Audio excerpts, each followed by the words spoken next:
Okay, so welcome to the reentry room. This is going to be such a fun episode. I'm Alexa Starks. This is all about where we talk about working motherhood and how we can rewrite it to be better and actually help more working moms getting them the tools and the resources that they need.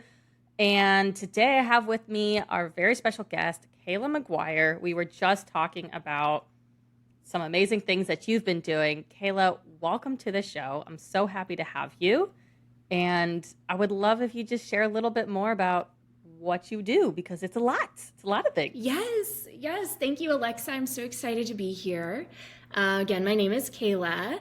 And I was just telling Alexa before we got started, I have two different businesses. The first is my consulting company, which I have been operating for the last 6 years, and I help founders build and scale their businesses through project management best practices.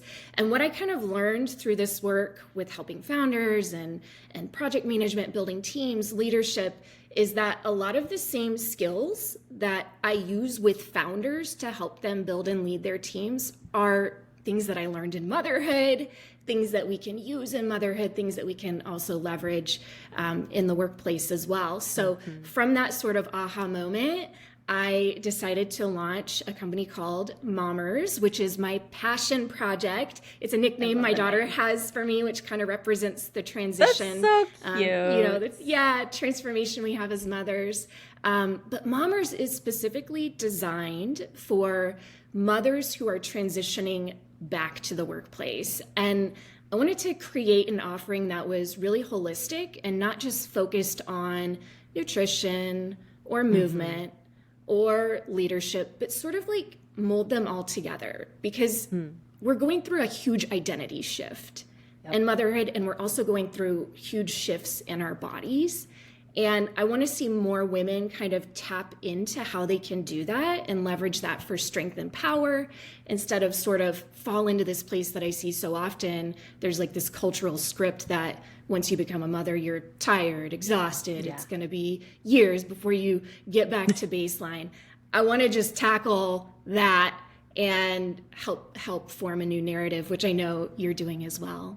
Yeah, I love that. I mean, we need more women, more of us helping get these resources out there to everyone, because there's truly someone for everybody, right? And so the more women that we can get our tools and resources in front of, the better. I mean, I had such a crappy return to work experience both times, and that was why I left my very exciting, once passionate about corporate career and started my business to help other moms. What's your, I don't want to call it villain story, but origin story? Like, do you have something that you're like, I had to fix the system and make it better? You know, I have an origin story. Yes. I think stories are so interesting too, because they're so layered and complex. We're like onions, and there are different sort of elements to the origin story. But I definitely had the experience of kind of being in corporate. I got pregnant with my daughter. I thought I can do everything on my own. Right. And, you know, this is 11, 12 years ago. So I had a different level of energy and understanding of life. And so I did. I went back to work after 3 weeks. And wait, being you said project, 3 weeks? 3 weeks, I went back to work. 3 weeks, I went back to work full time. And I was working in a tech startup. So I felt fine, right? Like, I'm fine. I mean, I'm tired. You're supposed to be tired. It catches up with you. Yeah. It catches up with you. I wasn't fine at 3 weeks. I was dead at 3 weeks. I was a zombie at 3 weeks. I was not functional as a human being. So, you know what's interesting? I went through doula training earlier this year, birth doula training, and I can't remember the exact statistic. I wish that I could, but it's alarming how many women go back to work before 4 weeks postpartum. Wow. Like, it's an alarming statistic. I wish I had it. I was extremely shocked. There are a lot of women who do, you know, out of necessity. They don't have access to things like leave, paid leave. They have to go back to work. But In my case, because I worked for a startup, it was a small company. FMLA didn't apply. There are no policies there. A lot of women are in similar situations. So I went back to work after 3 weeks, and as a project manager, I was getting it done, right? Like I was doing all the things, checking off all the boxes, really high functioning. That's just how I am as a person, and part of the reason why I do well with what I do, helping founders build and scale. But eventually it caught up with my body, like physically. Yeah. And that's when it kind of gets scary. You think for women who have been healthy otherwise, our bodies are going through major transformations. I know that seems obvious. It sounds obvious, but it's entire much more than perinatal, yeah, and the entire perinatal period is significant. So prenatal, of course, your birth experience, and then postpartum, your body's changing. It's still changing, and it's adapting, and it has different needs. And I also, you mentioned prenatal yoga. I also went to prenatal yoga, and that equipped me with so many tools for my mindset, but also for my body that I have actually been leveraging ever since. And like I mentioned, I'm almost finished with my yoga teacher training. I'll be a registered yoga teacher, and I'm excited to share that with moms as well. But is it prenatal yoga or just yoga in general? Or is there a difference in certifications? There is, yes. Okay. So I'm getting you always have to get your foundational 200-hour yoga teacher training. So that's what I'm getting. And then on top of that, I'll get a 100-hour prenatal certification next year. Interesting. Okay. And then you said you also did doula training. Is that right? I did birth doula training. So when do you have time to teach founders and start another business that helps moms and do yoga and be a doula? I thought we just had 24 hours in the day. Am I missing something? Do you have a time warp key that I missed? So this is the part, I'm not going to say I have a secret or anything because I don't, but this is part of sort of what I want to share with mothers. Not like you can do everything all at once and all at the same time. I do have a high capacity, and I do a lot because that's part of my personality. But there are other things that we can do, which are the same things I teach founders on how to leverage our time, on how to stack habits, on how to prioritize. And these are skills that directly translate to motherhood and the return to work transition when we have so many things to do and not enough time. So that's a big part of what I want to share, is how we can set up our lives in this manner. I love that. All right, then let's get into it. So our guest interviews are either one of two topics, the confession share or a what she knows. And so Kayla, sounds like we're going with the what she knows, the biggest lesson that you can share about motherhood or working motherhood. Is that right? Yeah. All right. What you got for us? Yeah, the biggest lesson that I have learned through my own experience, and I see it in so many mothers, is that motherhood is leadership. Motherhood is leadership. We are building leadership skills in motherhood when we're paying attention and when we continue to work on ourselves and our mindset, specifically self-awareness. And these are skills that we know in the workplace are very, very highly valued and will be continue to be very highly valued as AI comes in and does more of the task sort of things. This emotional intelligence, this leadership development, understanding ourselves and others, these are all things we know as mothers that we're doing and that we learn. But so often we've been taught, there's again that sort of script in society, in our culture, that these are less valued, that moms maybe shouldn't take up as much space. We've got the kids, we don't want to, be disruptive. We don't want to, all of these things. And along with that, so often we revert ourselves as mothers. We start to think that we're less than, or that these are not skill. These aren't really skills. I'm just being a mom, right? Yeah. But they're leadership skills. They're leadership skills, and it's important that we tap into them and build them. I agree. I mean, you can look up you could just Google top leadership skills, and Forbes and Fast Company and New York Times, Wall Street Journal, they've all got, the emotional intelligence, resilience, perseverance, all these skills that, negotiation. I negotiate with my toddler on a daily basis. Yes. And it is wild. You're right that as moms, we almost also rationalize them less. We're like, oh, I'm just a mom. It's just like what I do every day. It's not a leadership skill, just me being a mom. And society equally is like, it's just part of like motherhood. But yet they prop them up as some of the top leadership skills that you need to have to be an effective leader.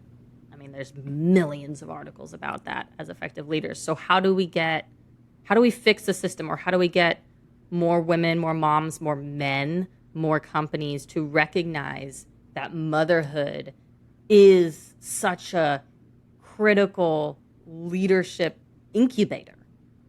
Mm-hmm. I think it's about connecting the dots. I think we have to show it. We have to connect the dots. So I like to think about those areas that you just named that are highly important in emotional intelligence as well. So like communication, navigating conflict, negotiation, even going further back into emotional intelligence, self-awareness, understanding ourselves and our own value system, which is how we then develop authenticity. So what do all sort of like associating those terms with motherhood and teaching mothers that that's what they're doing, those words and those concepts are what they are doing, and this is how they tie directly into their work as leaders. So just connecting those dots and helping moms and companies see how this all works together, what that landscape looks like, and that we can come out stronger instead of depleted, showing that. Yeah, I love it. I mean, I know I've been asked that question before, and I was like, it starts by just normalizing the conversation that motherhood is leadership. And the more people like you and I, the more we can talk about it and bring companies and especially men who don't go through a lot of what our postpartum experience is, the more we can normalize it and have more conversations about it, the more we just bring it to the forefront of realizing that, yeah, this is leadership every day. I'm a leader every day. Right. Yeah. And you know, something else that I would love to touch on, this is something I learned in my doula training, which was again sort of alarming, and really leads into this and leads into the work that I do. 1 out of 4 women experience extremely traumatic experiences in their birth. Yeah. 1 out of 4 women. And not a lot of those women seek appropriate help afterwards because, again, it's normalized. Right. Birth is birth. It's always traumatic. There's always hardness. Right. It's challenging. Right. You've had babies. I've had a baby. We know that you never forget that day. Like, if you ask a woman who's 60, 70, like, she'll be able to tell you exactly everything that happened on that day. So it's extremely important that we help women understand that the birth experience isn't just I'm going to the hospital and having a baby and it's a one and done and I'm over. This is something that's going to be a core memory for you and you're going to remember for the rest of your life. So how can we set you up for success with being knowledgeable about, we never know exactly how it's going to go, but being knowledgeable about how this works and what could happen, and then proper support afterwards. Because women who are not receiving support for these traumatic experiences, that's going to spill over into home life, that's going to spill over into work life, and of course that's going to affect them personally. So this all weaves together. To make stronger leaders, we have to start at the beginning and really take care of these women from the onset. I love that. And I think before I get into some more tactical next steps that a mom can do, I almost feel like it's just part of society, or maybe America, or maybe the Scandinavian countries do it better, but part of society just downplays how truly impactful birth and motherhood is in shaping the entire rest of your life and who you are, right? You have this massive transformation in your identity and now humans to take care of, but you are fundamentally a different person based on this like pivotal moment of your life where you have a baby. And I feel like we downplay it. Like, it's just, in my mind, it should be this bigger thing, this bigger deal that we're like, okay, you're pregnant, having a baby. How can we help you prepare for everything that comes after it, right? Because it's the rest of your life. Everything is different. Physically, we're different. Emotionally, we're different. Our responsibilities have changed. Like the way we look at the world is going to be completely different. Our perspective has changed. And our movement levels, you know, just like physically, nutritionally, everything is different. And so often it's just, oh yeah, I'm going to have the baby in the hospital and then just move on with life. Yeah. But it's not. It's not, and it's okay. Like, that doesn't mean that we're weak. It doesn't mean that we're weak. It means we're wise. I love it. Okay, so what's something tactical a new or expecting mom or new mom or postpartum, what can she do to either help recognize these leadership skills? So let's make it really tangible, because you and I both help moms with that transition back to work. So what's something a mom can do tactically, very in the moment, to either really take advantage of those leadership skills that she's now developed, but maybe not have that much awareness of yet? What can she do? What's like a good first step or a couple steps? A good first step is always going to be allowing yourself some time to sit and process and write down how you feel, what you feel, why you're feeling it, and really digging into whatever emotion that you're having, because you're going to have a lot as a new mom. And allowing yourself some time, it's just a thought download, really. You're just downloading your thoughts, but giving them a little more consideration. So I have kind of like a grid that I use to help people through this. Downloading your thought and then really just digging deeper into it. And then what's the action that you want to take based on that thought? And what does that tell you about who you are and your leadership skills? So digging into it, we could call it it's elements of the 5 whys, if we know from business, things of that nature. There's also a tool called Name It to Tame It that I use in my emotional intelligence workshops. And the idea is simply that this is scientifically proven. When you name your feeling, it actually reduces the intensity of that feeling if it's a hard feeling. So saying, I feel angry, identifying your anger, I feel angry, and then deciding what you want to do with that, and then going even deeper. What does that tell me about me as a person and what I value and my leadership style, and how can I kind of leverage that? Now, you wouldn't do that all in one sitting, but over time, you can start to identify patterns about yourself and how you want to improve and where you want to build skills that you're lacking in. I love that. Self-awareness is always such a good first step. I think we don't appreciate it enough for how important it really is. It's a good foundation. It's where it all starts. Yeah. Well, it's hard. I love it. Kayla, where can our listeners find you online? Yes, so a couple of different places. You can find me on LinkedIn, Kayla McGuire. I am always on LinkedIn and available for DMs. You can find me at my website, kaylamcguire.com. This is a website I have for founders who are building and scaling businesses and also speaking and workshop opportunities.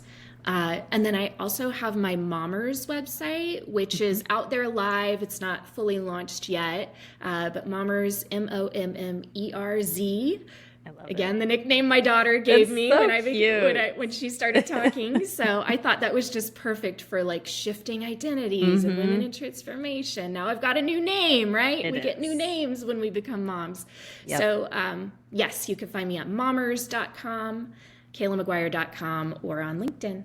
Love it. Well, thank you so much, Kayla. And I will link to all of those websites, socials, in the description as well. And if you're a new mom and you're also looking for some more resources on how to plan your return to work after maternity leave, I'll put a link to my reentry blueprint system for moms and some of my resources. And thank you so much for joining us today, Kayla. It's been an absolute pleasure having you. Thank you, Alexa. I appreciate it. And we will see everyone in the next episode. Thanks.